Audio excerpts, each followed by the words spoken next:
নমস্কার বন্ধুরা, মানবীর রান্নাঘরে আপনাদের সবাইকে স্বাগত জানাই। আমি আজকে একটা সয়াবিনের নতুন রেসিপি নিয়ে চলে এসেছি।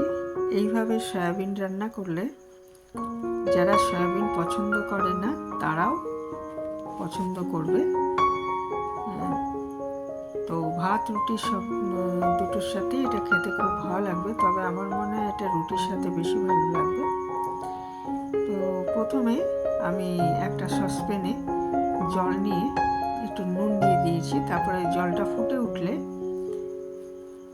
তার মধ্যে এক বাটি মতো সয়াবিন আমি দিয়ে দিলাম। তারপরে এটা একটু ফুটে উঠলেই আমি এটা বন্ধ করে, আঁচটা বন্ধ করে এটা 10 মিনিট রেখে দেবো। এতে করে কি হবে না, সয়াবিনের মধ্যে নুনটা ঢুকে যাবে এবং ওটা খেতে ভালো লাগবে। তো আমি সয়াবিন যখন রান্না করি এইভাবেই করি। এটা 10 মিনিট মতো রাখার পর ওটা আমি জলটা চিপে বার করে দেবো, সেটা পরে দেখাচ্ছি। ওটা ততক্ষণে ঠান্ডা হোক। আর এদিকে আমি কড়াইয়ের মধ্যে 2 চামচ সাদা তেল নিয়েছি। নিয়ে তার মধ্যে জিরে ফোড়ন দিলাম, সাদা জিরে দিয়ে দিচ্ছি, একটা তেজপাতা, 1.5 চামচ মতো সাদা তিল, আর 6টা কাজু, ছোট 2 টুকরো দারচিনি, 2টো ছোট এলাচ, সাদা এলাচ যেটা আর কি, সেটা দিয়ে একটু ভালো করে ভেজে নিচ্ছি। আর আমি 2টো পেঁয়াজ আমি কেটে রেখেছি, সেটা দেবো। এরপর দিয়ে দিলাম 3টে কাঁচা লঙ্কা। কাঁচা লঙ্কাগুলো ভেঙে এর মধ্যে দিয়ে দিয়েছি। এরপরে পেঁয়াজগুলো এর মধ্যে দিয়ে দিচ্ছি। রান্নাটা হলুদ ব্যবহার করা হবে না। আর সয়াবিনের মধ্যে নুন আছে, জলটার মধ্যে নুন আছে, আর পরে সয়াবিনটা ভাজার সময় আবার নুন দেবো। তো কাজেই এখন আর আমি এর মধ্যে নুন দিচ্ছি না, পরে লাগলে নুন দেব। পেঁয়াজটা দিয়ে ভালো মতো ভেজে নিচ্ছি। খুব একেবারে কড়া করে ভাজার দরকার নেই, মোটামুটি ভাজা হলেই হবে। আর ওইদিকে আমি 1 টুকরো আদা আর 4 কোয়া রসুন ওটা বেটে রেখেছি, ওটা আমি পরে দেব। এখানে সব মশলাগুলো ভাজা হয়ে যাওয়ার পর আমি এখানে হাফ গ্লাসের কম একটু জল দিয়েছি, দিয়ে ঢেকে মিনিট 5 রান্না করে নিচ্ছি। তাহলে কি হবে, ওটা একদম নরম হয়ে যাবে। আর এটার আমি পেস্ট বানাবো, কাজেই একটু জল দিয়ে আমি এটা সেদ্ধ করে নিলাম ভাজা হওয়ার পর।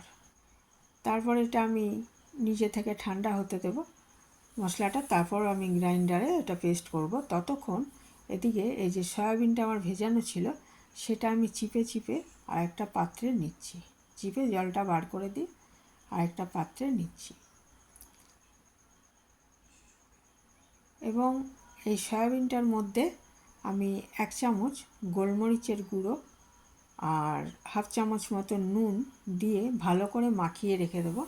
তাহলে কি হবে না, ওই নুন আর গোলমরিচ ভালো মতো মিশে যাবে এবং খুব সুন্দর একটা গন্ধও হবে, খেতেও ভালো লাগবে। আর নুনটাও ভালো মতো মিশে যাবে। নুন তো একটু আমি ভিজিয়ে রেখেছিলাম, সেটা কিছুটা চিপে বার করেই দেওয়া হয়ে গেছে। এবারে এটা আমি একটু নুন আর গোলমরিচ 1 চামচ গোলমরিচ গুঁড়ো দিয়ে মাখিয়ে রেখে দিলাম। 10 মিনিট মতো রেখে দেবো। তারপর একটা কড়াইতে আবার তেল দিয়ে, যে কোনো তেলই ব্যবহার করতে পারেন, সাদা বা সরষের তেল দিয়ে আমি সয়াবিনগুলো একটু ভেজে নিচ্ছি।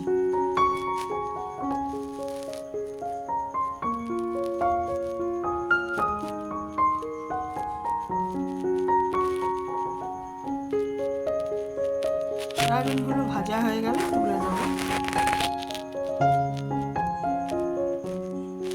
আর ওইদিকে আমার ওই যে মশলাটা ভেজেছি সেটাও কিন্তু ঠান্ডা হয়ে গেছে, ওটা গ্রাইন্ডারে পেস্ট করে নিয়েছি। সয়াবিন ভাজাটা তোলার পর আরেকটু তেল দিয়ে ওর মধ্যে আমি ওই যে আদা রসুন বেটে রেখেছি বলেছিলাম, 4 কোয়া রসুন আর 1 ইঞ্চি মতো আদা, সেই পেস্টটা আমি এর মধ্যে ভেজে নিচ্ছি আগে। আদা রসুন ভাজা হয়ে গেলে এর মধ্যে আমি যে গ্রাইন্ডারে যে ভাজা মশলাগুলো ওটাও দিয়ে দিচ্ছি এর মধ্যে, দিয়ে কষাতে থাকবো।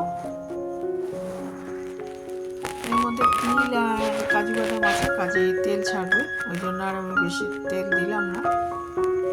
এটা একটু কষানো হয়ে গেলে এর মধ্যে আমি ফেটিয়ে রাখা টক দই, ছোট এক বাটি টক দই দিয়ে দেবো।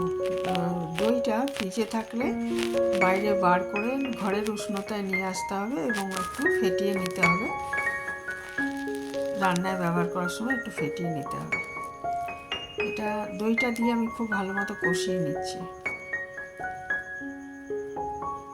2-3 মিনিট কষানো হয়ে গেলে এর মধ্যে আমি ভেজে রাখা সয়াবিনগুলো দিয়ে দেবো, দিয়ে আবার কষাবো।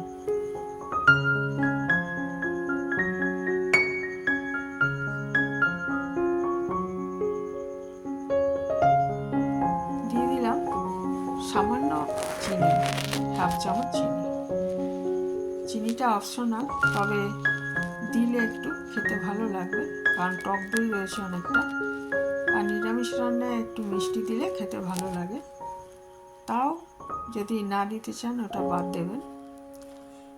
এবারে সয়াবিনটা দিয়ে ভালো মতো কষিয়ে নিচ্ছি, নিয়ে আমি এর মধ্যে পরিমাণ মতো জল দিয়ে মিনিট 7 ঢাকা দিয়ে রান্না করে নেব।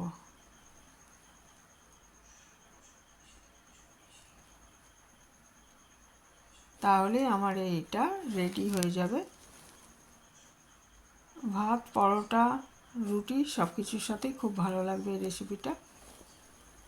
আর সয়াবিনটা খুবই উপকার, হাই প্রোটিন।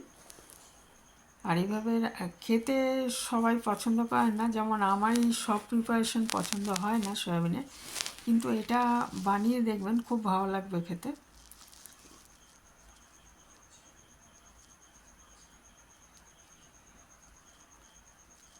কষানো হয়ে গেলে এর মধ্যে আমি পরিমাণ মতো জল দিয়ে ঢেকে মিনিট 7 রান্না করে নেব।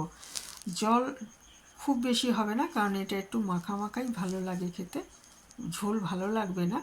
তবু একটু এটা সেদ্ধও হতে হবে, সেই জন্য আমি একটু জল দিয়েছি।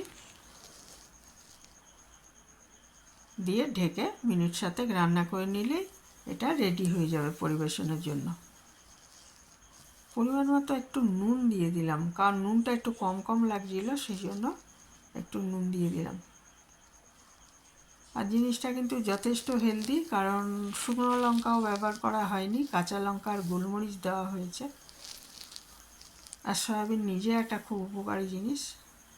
হ্যাঁ, টেস্ট বাড়ানোর জন্য একটু কাজু দেওয়া হয়েছে। আর তিলও খুব উপকারী, তিলে প্রচুর ক্যালসিয়াম আছে। তো এখানেই শেষ করলাম। ভালো থাকবেন সবাই। যারা এ পর্যন্ত দেখলেন তাদের অসংখ্য ধন্যবাদ।